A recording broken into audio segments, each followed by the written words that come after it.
तानिया का ध्यान अब ज़ावियर के बाइक की तरफ हो चुका है क्योंकि अब वो सोच रही है कि उसमें और इसमें कितना फ़र्क है। हालांकि वो ये चाहती है कि बस वो अपनी ज़िद और अना की खातिर अब ज़ावियर को मज़ा चखाएगी और इस मज़े चखाने के चक्कर में ये नायाब की ज़िंदगी को तबाह करेगी।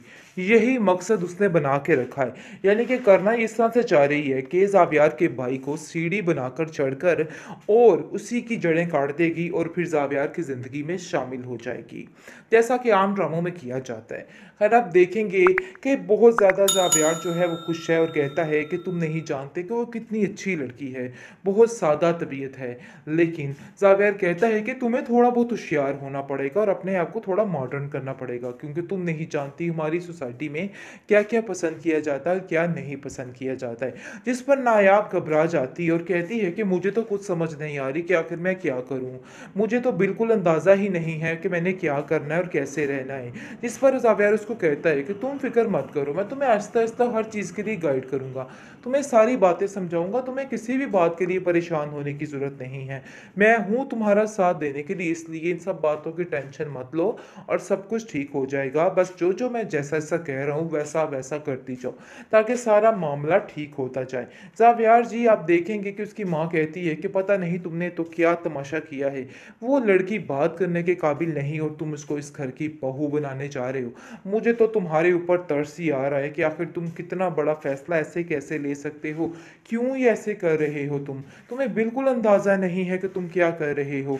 अभी भी वक्त है, छोड़ दो, तुम्हारे आगे तानिया है, उसको देखो जो तुम्हारे स्टेटस की है। तुम्हें क्यों समझ नहीं आ रही कि वो लड़की तुम्हारे काबिल, तुम्हारे लायक नहीं है।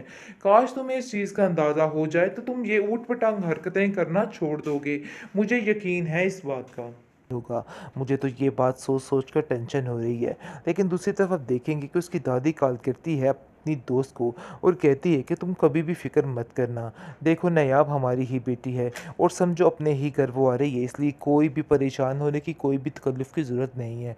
कोई किसी चीज़ की टेंशन लेने की ज़रूरत नहीं। जिस पर उस पे दादी कहती है कि नहीं आप फ़िक्र मत करें, ऐसा कुछ भी नहीं है। यानी कि जो हमारे हिस्से में आएगा वो तो हम करेंगे ही, यानी कि जितना हम कर सकते हैं। वैसे भी ज़ावियर बहुत ही अच्छा और नेक लड़का है और ऐसे हमारी खुशनसीबी है कि हमारी नायाब इस घर में जा रही है। जिसको सुनकर वो कहती है हाँ वो तो ठीक है, लेकिन मैं नहीं चाहूँगी कि तुम इस घर पे थोड़ा बहुत भी खर्चा करो, इधर सब कुछ मौजूद है। दूसरी तरफ आप देखेंगे उसकी माँ जो प्लानिंग करके बैठी है, ज़ावियर से अच्छा खासा पैसा लूट के अपने मुट्ठी में करके उसको बुरे बुरे कपड़े दिए जा रहे हैं और वो कपड़े जो गरीबों के पहनने वाले हैं वो रखे जा रहे हैं बेचारी नायाब के लिए। नायाब के लिए ये चीज़ काफ़ी ज़्यादा तकलीफ़ दे है, लेकिन अभी इसको महसूस तो नहीं होगा क्योंकि वो तो समझेगी कि सारे बहुत अच्छे हैं, लेकिन वो दूसरों के चालों को समझने में थोड़ा मुश्किल इसको पेश आने वाली है। ज़ावियर बड़ा खुश है कि मेरी माँ बड़े अच्छे तरीके से सारी चीज़ों की तैयारी करेगी, सब कुछ बहुत ही अच्छे तरीके से होगा। वो उसको पूछता है अपनी माँ से कि तैयारी में कोई कसर मत छोड़िएगा, उसकी हर चीज़ फर्स्ट क्लास होनी चाहिए, किसी चीज़ की कोई भी कमी नहीं होनी चाहिए। लेकिन आप देखेंगे वो कहती है तुम फिक्र क्यों कर रहे हो, तुम्हें इन बातों के लिए परेशान होने की ज़रूरत नहीं है, ये सिर्फ़ और सिर्फ़ मेरा काम है और मैं ही इसको सरअंजाम दूँगी। तुम इन बातों के लिए परेशान मत हो, सब ठीक हो जाएगा और सब कुछ तुम्हारी मर्ज़ी के मुताबिक ही होगा। जब वो इस्तेमाल करेगी तो तुम खुद देख लेना, हर चीज़ फर्स्ट क्लास होगी। जिसको सुनकर ज़ावियर कहता है कि मुझे यही उम्मीद थी आपसे कि आप दिल में ऐसी कोई बात भी नहीं रखेंगी और आपके दिल में ऐसा कुछ भी नहीं रहेगा। इसलिए मुझे पता है कि आप वाक़ई में मुझे दिल से माफ़ कर देंगी। मैंने आपका दिल जो दिखाया और आपके बारे में जो कुछ भी कहा, इसलिए आप मुझे माफ़ ज़रूर करेंगी। ड्रामा सीरियल दिल है नादान की नेक्स्ट एपिसोड में आप देखेंगे कि ज़ावियर बहुत ज़्यादा खुश है अपनी होने वाली बीवी के साथ, क्योंकि वो जानता है कि वो उसके घर को आके जन्नत बना देगी। इस चीज़ की खुशी ने उसे बहुत ज़्यादा खुश कर दिया। खैर आप देखेंगे कि उसका भाई भी उसका इस बात में काफ़ी साथ दे रहा है और कहता है कि मेरी मुलाकात हो चुकी है, भाभी बहुत ही अच्छी लड़की हैं और बहुत ही सादा तबीयत की हैं, उन्हें यहाँ पर आके थोड़ा बहुत होशियार होना पड़ेगा क्योंकि हमारे घर में ऐसी सादगी बिल्कुल भी नहीं चलने वाली। उसका इशारा अपने घर वालों की तरफ है और वो कहता है कि आपको ऐसे यहाँ पे नहीं रहना है, आपको समझाना होगा भाभी को कि अपना थोड़ा बहुत दबदबा, थोड़ा बहुत रोब रखें, क्योंकि ऐसे तो बहुत मुश्किल हो जाएगा उनके लिए, क्योंकि इतनी ज़्यादा तबीयत की मालिक लोग तो दिन ब दिन, यानी कि एक दिन में ही इनको बेच के खा जाएँगे। खैर, आप देखेंगे कि ज़ावेर कहता है कि तुम क्यों परेशान हो रहे हो? उसको हम आहिस्ता-आहिस्ता समझा लेंगे और वो आहिस्ता-आहिस्ता बिल्कुल ठीक हो जाएगी।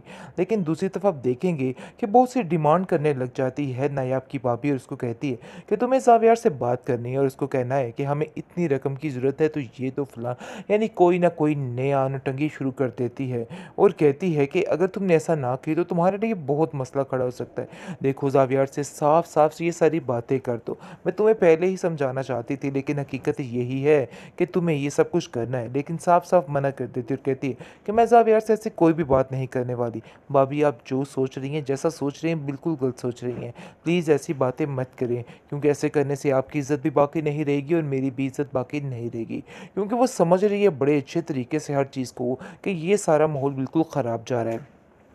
और ये लोग मज़ीद लालच में आ चुके हैं और लालच के लिए ये सब कुछ करना चाह रहे हैं। लेकिन वो साफ-साफ इस बात के लिए इनकार कर देती है। तो आगे से उसकी भाभी उसको कहती है, मैं ज़ावियर से खुद बात कर लूँगी। तुम्हें बिला वजह परेशान होने की कोई भी ज़रूरत नहीं।